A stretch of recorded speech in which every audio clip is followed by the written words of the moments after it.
Dari kelompok 6 akan menjelaskan materi mengenai etika dan norma-norma bisnis.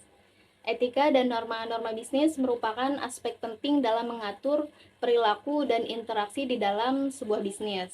Etika bisnis berpengaruh pada kepercayaan dan loyalitas stakeholder, serta dapat menentukan maju mundurnya suatu bisnis. Etika bisnis sangat berperan penting untuk mempertahankan loyalitas stakeholder, karena semua keputusan sangat mempengaruhi ataupun dipengaruhi oleh stakeholder tersebut. Stakeholder terbagi menjadi dua jenis. Yang pertama ada internal stakeholder, yaitu meliputi investor, karyawan, manajemen, dan pimpinan perusahaan lah. Yang kedua ada external stakeholder yang meliputi pelanggan, kreditor, pemasok, pemerintah, masyarakat umum, serta kelompok khusus yang berkepentingan terhadap suatu perusahaan tersebut. Selanjutnya ada prinsip-prinsip etika dan perilaku bisnis. Yang pertama ada pengendalian diri. Para pelaku-pelaku bisnis dan pihak-pihak yang terkait harus mampu mengendalikan diri, emosi, tindakan, dan keputusan secara bijaksana dalam lingkungan bisnis mereka masing-masing, agar untuk tidak memperoleh apapun dari siapapun dan dalam bentuk apapun. Inilah etika bisnis yang etis, dan harus memastikan bahwa individu atau organisasi tidak tergoda untuk melakukan tindakan yang tidak etis dalam situasi yang sulit. Kedua ada pengembangan tanggung jawab sosial. Para pelaku bisnis berkewajiban untuk peduli terhadap masyarakat dan lingkungan bisnis maupun pihak-pihak yang terkait dalam memberikan dampak yang positif. Dan selanjutnya ada mempertahankan jati diri dan tidak mudah untuk terombang-ambing oleh pesatnya perkembangan informasi dan teknologi. Informasi dan teknologi itu harus dimanfaatkan untuk meningkatkan kepedulian pada golongan yang lemah dan tidak kehilangan budaya yang dimiliki akibat adanya transformasi informasi serta teknologi di zaman sekarang ini, dengan mencegah suatu perusahaan atau individu untuk melakukan tindakan yang bertentangan dengan etika karena adanya pesatnya perkembangan teknologi. Yang keempat ada menciptakan persaingan yang sehat. Dalam dunia bisnis perlu meningkatkan efisiensi ataupun kualitas dengan mendorong inovasi, meningkatkan kualitas produk dan layanan, serta menciptakan lingkungan bisnis yang berkelanjutan. Untuk itu, dalam menciptakan persaingan perlu ada kekuatan-kekuatan yang seimbang dalam dunia bisnis tersebut. Dan yang kelima ada menerapkan konsep pembangunan berkelanjutan.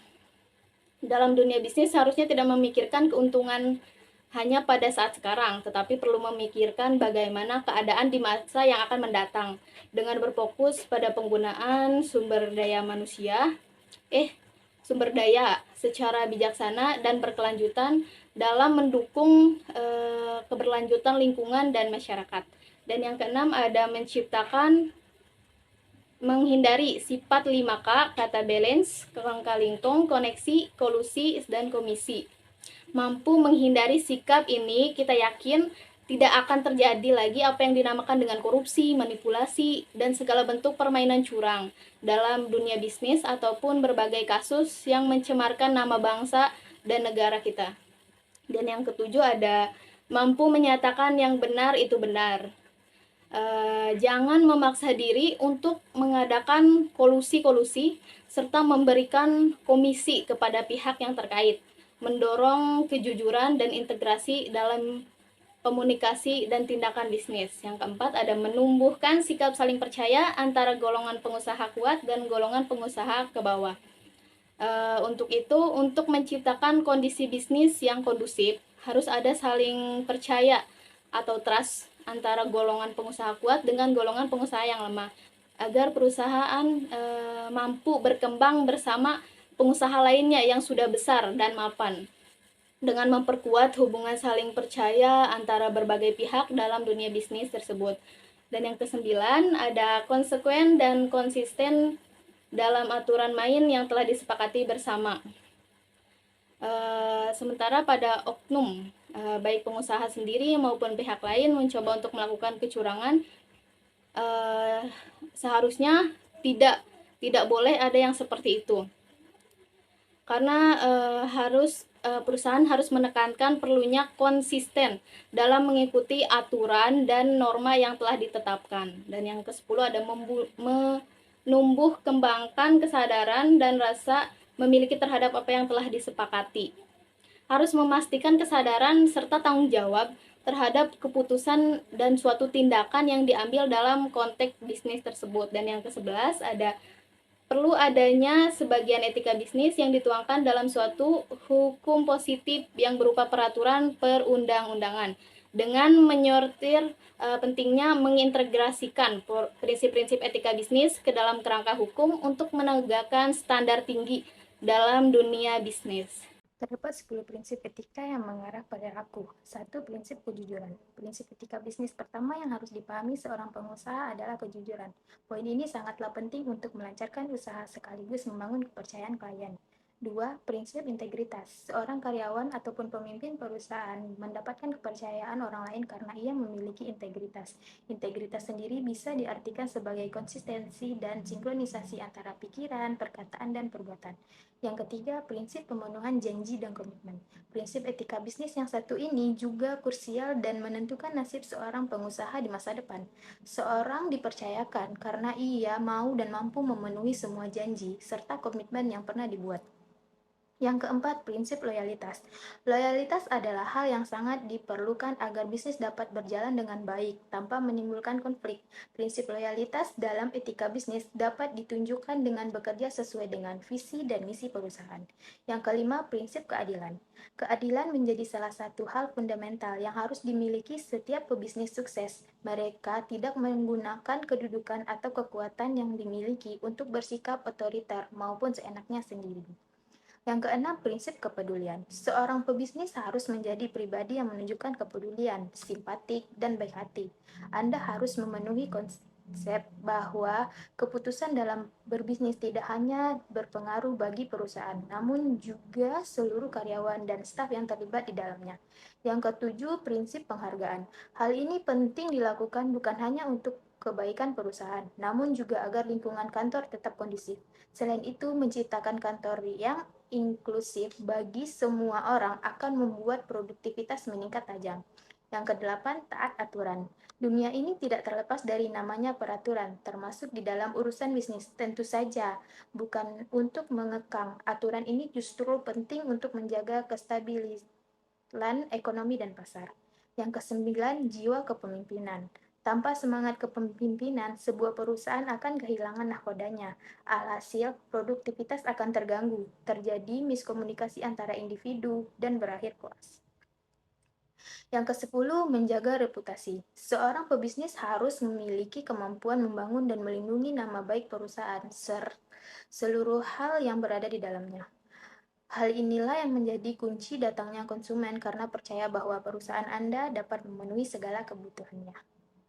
Selanjutnya ada 10 cara untuk mempertahankan standar etika. Yang pertama, ciptakan kepercayaan perusahaan. Kepercayaan perusahaan dalam menetapkan nilai-nilai perusahaan yang mendasari tanggung jawab etika dan stakeholder. Yang kedua, kembangkan kode etik.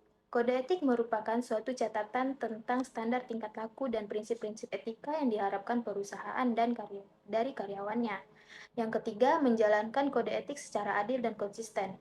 Manajer harus mengambil tindakan apabila mereka melanggar etika. Bila karyawan mengetahuinya bahwa yang melanggar etika tidak dihukum, maka kode etik menjadi tidak berarti di mana-mana. Yang keempat, lindungi hak perorangan. Akhir dari semua keputusan setiap etika sangat tergantung pada individu, melainkan seseorang dengan kekuatan prinsip-prinsip moral dan nilai-nilainya merupakan jaminan yang terbaik untuk menghindari penyimpangan etika. Yang kelima, adakan pelatihan etika. Balai Kerja merupakan alat untuk meningkatkan kesadaran para karyawannya. Yang keenam, melakukan audit etika secara periodik. Audit merupakan cara terbaik untuk mengevaluasi efektivitas sistem etika. Hasil evaluasi tersebut akan memberikan suatu sinyal kepada karyawannya bahwa etika bukan sekadar bercanda. Yang ketujuh, pertahankan standar yang tinggi tentang tingkah laku. Jangan hanya aturan. Tidak ada seorang pun yang dapat mengatur etika dan norma. ataupun moral. Akan tetapi, manajer bisa saja memperbolehkan orang untuk mengetahui tingkat penampilan yang mereka harapkan, standar tingkat laku yang sangat penting untuk menekankan bahwa betapa pentingnya hal tersebut. Yang kedelapan, hindari contoh etika yang tercela setiap saat. Etika diawali dari atasan. Maksudnya adalah, di sini atasan harus memberikan contoh dan menaruh kepercayaan kepada para karyawannya. 9. Ciptakan budaya yang menekankan komunikasi dua arah. Komunikasi dua arah ini sangat penting guna untuk menginformasikan barang dan jasa yang dihasilkan dan menerima aspirasi untuk perbaikan perusahaan. 10. Libatkan karyawan dalam mempertahankan standar etika. Di sini para karyawan diberikan kesempatan untuk memberikan umpan balik tentang bagaimana standar etika dipertahankan. Selain etika, yang tidak kalah pentingnya adalah pertanggungjawaban sosial perusahaan. Selanjutnya ada komunikasi dan negosiasi bisnis. Komunikasi merupakan proses penyampaian pesan. Suatu pesan dikatakan mencapai sasaran manakala apa yang dipesankan dimengerti dan dilaksanakan oleh komunikan sebagaimana yang diharapkan. Jaminan agar pesan dapat dimengerti dan dilaksanakan bukan berdasarkan panjangnya kalimat atau lamanya mengadakan komunikasi, melainkan diukur dalam tindakan nyata. Dalam proses komunikasi, berlaku prinsip ekonomis bahasa, maksudnya memakai kata minimal dicapai pesan sebanyak-banyaknya. Dicapai pesan. Negosiasi bisnis merupakan keadaan di mana dua atau beberapa pihak saling mempengaruhi atau berintegritas untuk kepentingan pihaknya dalam menjalankan bisnis. Proses negosiasi juga merupakan sebuah proses komunikasi yang melibatkan emosi, persepsi, dan permainan kata-kata. Negosiasi antara perusahaan atau antar kelompok dan antar individu umumnya terjadi karena salah satu pihak mempunyai suatu yang diinginkan kepada pihak lainnya, dan pihak lainnya tersebut bersedia melakukan tawar-menawar untuk mendapatkannya. Selanjutnya, keberhasilan bernegosiasi diperlukan adanya upaya-upaya dengan melakukan persiapan negosiasi antara lain. Yang pertama, pahami faktor-faktor komunikasi. Yang kedua, kenali diri Anda sebagai negosiator. Yang ketiga, kumpulkan informasi yang diperlukan. Yang keempat, ketahuilah pilihan yang tersedia dalam bernegosiasi. Yang kelima, ketahuilah di mana kita bisa lewis. Yang keenam, mengendalikan bagaimana lawan lebih kuat dari kita, karena kita akan mampu memahami kemampuan yang kita ajak bernegosiasi. Yang ketujuh, memperkirakan pesan yang akan memojokkan kita dan bagaimana mengatasinya. Yang kedelapan, melibatkan argumentasi dari sudut pandang lawan kita. Yang kesembilan, buatlah alternatif argumentasi yang banyak dan memilih yang jelas. Yang kesepuluh, cari argumentasi-argumentasi yang masih mungkin dikembangkan.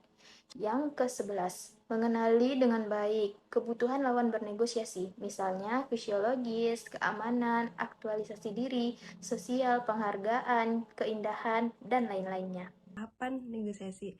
Tahapan negosiasi itu ada 11. Yang pertama itu persiapan. Persiapan negosiasi penting dilakukan utamanya untuk menyiapkan berbagai data yang dibutuhkan baik dari perusahaan itu sendiri atau dari pihak kedua. Yang kedua itu adalah jika Anda sebagai pengambil inisiatif, Anda harus menghargai dua hal. Yang pertama itu menghargai peristiwa, yang kedua itu hargai lawan negosiasi. Yang ketiga itu adalah jelaskan dari tujuan negosiasi tersebut. Yang keempat adalah rumuskan masalah yang akan dibahas. Apa saja masalah yang akan dibahas itu harus dirumuskan. Yang kelima adalah beri kesempatan lawan untuk menanggapi, menambahkan atau mengurangi dari yang telah dibahas tadi. Yang selanjutnya adalah sampaikan konsep Anda dengan cara dua hal. Yang pertama itu dengan satu persatu, dan yang kedua itu secara keseluruhan. Selanjutnya adalah beri kesempatan teman negosiasi menanggapi dari yang udah dipaparkan tadi. Yang selanjutnya adalah klarifikasi tanggapan. Klarifikasi tanggapan itu seperti komentar, membuat bantahan, membuat ide-ide baru. Selanjutnya adalah gunakan strategi. Gunakan strategi itu seperti strategi kapan, teknik, atau strategi lainnya. Dan selanjutnya adalah membuat kesimpulan dari negosiasi tersebut. Dan yang selanjutnya adalah yang terakhir, jika sudah sesuai dengan kehendak, maka langsung ditumpahkan ke dalam perjanjian. Dan selanjutnya adalah faktor-faktor yang mempengaruhi perilaku bisnis. Faktor-faktor yang mempengaruhi perilaku bisnis itu ada 5. Yang pertama itu pelanggan. Patuhilah semua keluh kesah pelanggan dan lihat feedback terhadap pelanggan. Yang kedua adalah karyawan. Buatlah karyawan merasa aman dan perlakukanlah karyawan sama seperti yang lain, jadi tidak pilih kasih. Yang ketiga adalah pemegang saham. Pemegang saham untuk memperoleh dividen setiap tahunnya. Untuk itu perusahaan harus dikelola dengan sebaik-baiknya agar menguntungkan dalam kegiatan operasionalnya. Yang keempat adalah para indikator. Utang harus dibayar dengan tepat waktu dan dijamin oleh usaha dengan mematuhi aturan yang telah dibuat dalam perjanjian utang piutang. Dan yang terakhir adalah lingkungan. Usaha harus memberikan perhatian yang baik terhadap lingkungan dalam perusahaan dan lingkungan di dalam perusahaan atau lingkungan luar perusahaan, karena operasional usaha akan berjalan lancar jika lingkungannya mendukung, dan sebaliknya operasional usaha akan terganggu jika lingkungannya tidak mendukung. Sedangkan menurut Zimmerer, terdapat 5 bentuk tanggung jawab perusahaan. Yang pertama yaitu tanggung jawab terhadap lingkungan, yang kedua yaitu tanggung jawab terhadap karyawan, yang ketiga yaitu tanggung jawab terhadap pelanggan, yang keempat yaitu tanggung jawab terhadap investor, dan yang terakhir tanggung jawab terhadap masyarakat. Kewirausahaan berasaskan kebersamaan dan etika yang sehat. Kebersamaan sendiri bukan berarti kita dibutuhkan oleh orang lain, melainkan kita juga membutuhkan orang lain. Namun beberapa di antara kita ada yang merasa tidak perlu membutuhkan pertolongan orang lain dikarenakan kelebihan harta yang dimiliki. Namun apalah arti sebuah harta jika kita merasa terasingi dari lingkungan sekitar kita dan merasa kesepian? Maka dari itu, perusahaan juga membutuhkan dukungan dari masyarakat sekitar, dan produk tersebut juga dibutuhkan oleh masyarakat sekitar sehingga saling menguntungkan. Kemudian saat menjalani proses wirausaha. Proses menjalani usaha, berhasil atau tidaknya di dunia usaha, seorang wirausaha harus menjalani proses. Proses ini yang akan menentukan cepat atau lambatnya kesuksesan seorang wirausaha.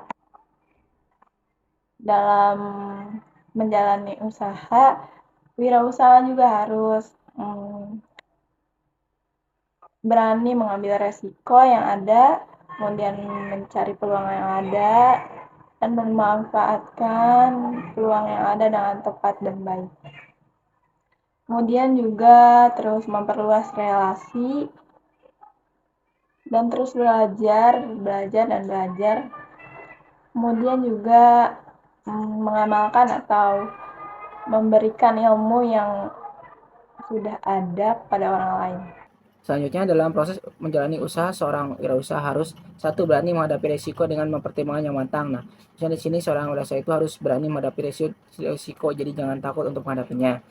Dan ketika menghadapi sebuah risiko itu harus dipertimbangkan dengan matang, jadi jangan asal-asalan. Yang kedua, mampu menggunakan waktu secara efektif dan efisien. Nah, di sini seorang wirausaha itu harus bisa menggunakan waktu dan yaitu memanage waktu yang baik. Yang ketiga, mencari peluang usaha dan jeli memanfaatkan peluang tersebut. Nah, yang ini seorang wirausaha harus berusaha mencari gitu apa sih peluang yang ada di pasaran. Nah, ketika udah tahu peluangnya, itu dimanfaatkan peluangnya, gitu. Kembangkan. Yang keempat, tidak cepat puas dan selalu termotivasi untuk mengembangkan usaha. Nah, Misalnya di sini ketika usahanya lagi berkembang, usaha lagi naik daun, itu jadi jangan cepat puas, tapi harus termotivasi. Nah, apa sih yang menyebabkan usahanya berkembang? Nah, dan kembangkanlah usahanya tersebut. Nah, yang kelima, meningkatkan wawasan ilmu pengetahuan dan penguasaan teknologi. Nah, maksudnya di sini seorang wirausaha itu harus terus belajar, harus terus mengembangkan ilmu pengetahuan tentang bisnisnya, dan penguasaan teknologi itu penggunaan teknologi dengan cara memasarkan di media sosial dan pengenalan produknya di media sosial. Yang kedua, berusaha memperbanyak kreasi. Nah, yang kayak ini seorang wirausaha harus bisa memperbanyak hubungan dengan orang lain baik eksternal ataupun internal. Yang tujuh, mampu mengontrol sikap dan perilaku. Ya, ini seorang wirausaha harus bisa mengontrol sikapnya, jadi jangan sombong, jangan arogan atau segala macam, dan perilakunya juga harus baik. Nah, yang 8, belajar demi kemajuan, yaitu sama nih kayak tadi, yang meningkatkan masa ilmu, ini harus belajar gitu agar usaha tetap berkembang. Yang ke-9, mampu membagi pengetahuannya kepada orang lain. Ketika kita udah berkembang, udah sukses, itu ketika orang lain ingin tahu, kita kasih tahu. Nah, dengan cara apalah kita mengembangkan bisnis itu. 10, melakukan penelitian dan pengembangan yang berkelanjutan. Nah, ini yang 10, lakukan penelitian, apa sih yang membuat bisnis kita berkembang, dan apa sih yang membuat bisnis kita menurun. Nah, ini lakukanlah penelitian agar usaha kita tetap berlanjut. Mensiasati peluang untuk memperoleh penghasilan tambah. Nah, bagaimana sih orang-orang di dunia memperoleh penghasilan berdasarkan Quadrant Kiyosaki? Nah, sini saya akan menjelaskan tentang Quadrant Kiyosaki. Dan dalam Quadrant Kiyosaki terdapat 4 elemen, yaitu employee, karyawan. Yang kedua, self-employed, yaitu karyawan mandiri. Yang ketiga, business owner, yaitu pemilik bisnis. Yang keempat, investor atau investasi. Nah, untuk penjelasannya tentang masing-masing tersebut, yaitu 1, kuadrat merupakan kuadrat orang-orang yang memperoleh penghasilan dengan bekerja pada orang lain. Orang-orang yang berada pada kuadrat ini kalau tidak masuk kerja, maka penghasilannya akan dipotong atau bahkan tidak memperoleh penghasilan sama sekali. Maksudnya di sini yaitu seorang kuadrat itu seorang karyawan. Ya, kalau dia tidak masuk kerja, maka dia tidak akan memperoleh penghasilan, dan kalaupun dia terus tidak masuk, maka gajinya akan dipotong. Nah, yang kedua, kuadrat S merupakan orang-orang yang mendapat penghasilan atas usahanya atau pengetahuannya sendiri. Nah, yang ini seorang karyawan yang punya usahanya sendiri, jadi tidak tergantung kepada orang lain, yaitu mengembangkan bisnisnya secara mandiri. Yang ketiga, kuadrat B merupakan kuadrat untuk orang-orang yang memiliki usaha tanpa mereka sendiri yang harus terjun di dalamnya. Ya. Nah, kalau ini yaitu seorang pebisnis, yaitu seorang bos, ya, dia tanpa terjun langsung tetap menghasilkan, ya, karena karyawan-karyawannya yang bekerja. Yang keempat, kuadrat I merupakan kuadrat orang-orang yang berani berinvestasi, yaitu seorang investor. Nah, seorang investor itu menginvestasikannya dalam beberapa bidang, yaitu dalam bidang real estate, obligasi, dan saham. Selanjutnya, untuk kesimpulan, etika bisnis merupakan salah satu aspek yang perlu diperhatikan para wirausaha. Tanpa adanya etika bisnis, sebuah perusahaan tidak akan berjalan dengan lancar. Etika bisnis sangat berpengaruh pada kepercayaan dan kualitas stakeholder, serta etika bisnis dapat menentukan maju mundurnya sebuah perusahaan. Jadi etika bisnis itu sangat berpengaruh sekali terhadap bisnis, dan komunikasi juga sangat berpengaruh pada sebuah perusahaan, karena komunikasi adalah proses penyampaian sebuah informasi atau sebuah pesan. Sebuah pesan dikatakan mencapai sasaran apabila yang dipesankan dimengerti dan dilakukan oleh yang menerima pesan. Nah, sekian dari saya. Wassalamualaikum warahmatullahi wabarakatuh.